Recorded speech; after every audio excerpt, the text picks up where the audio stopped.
Namin kanina pala.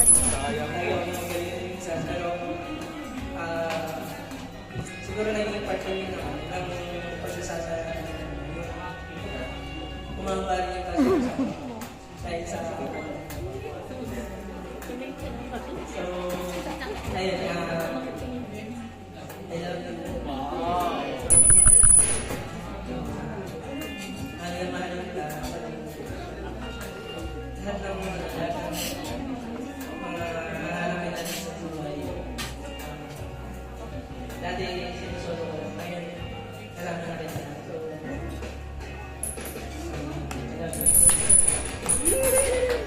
Oo naman! Nakakakilig naman itong hapong ito. Ma'am Karen, Ma'am Charles.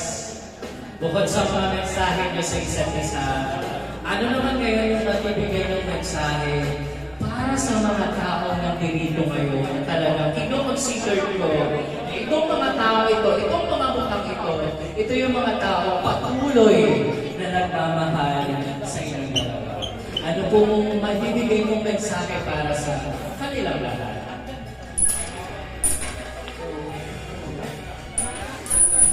Una sa lahat, thank you sa lahat na nagpunta dito.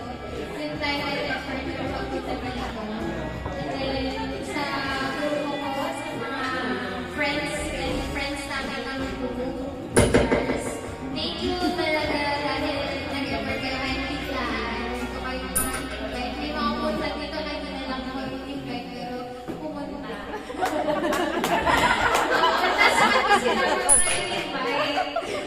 So, yung mga tao talaga dito is on the spot talaga. So, ito yung mga tao, alam ko, pupunta kahit ano mangyari. Thank you po. And then, ingat niyo kayo sa pag-uwi. Chat niyo ako ha.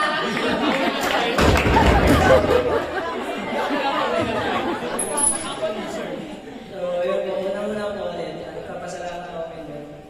Naging matagumpay itong dahil sa kanya unang-una.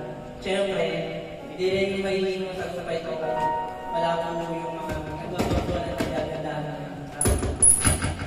So, papasalamat ako sa mga kaibigan ko, sa mga kaibigan ni Karen,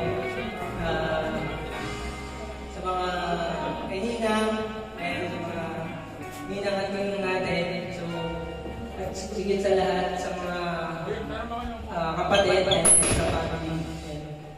Maraming salamat po sa pagpunta dito at i-celebrate yung mga pagmamahalan namin. So, thank you rin kay Sir Ram. Thank you. And then sa nag-prepare po ng mga eto. Galing. So, thank you po. Maraming salamat. Once again, palakpakan naman natin ang mag-asawang Mr. and Mrs. Safe. Nako, hihingan ko lamang din ang espesyal na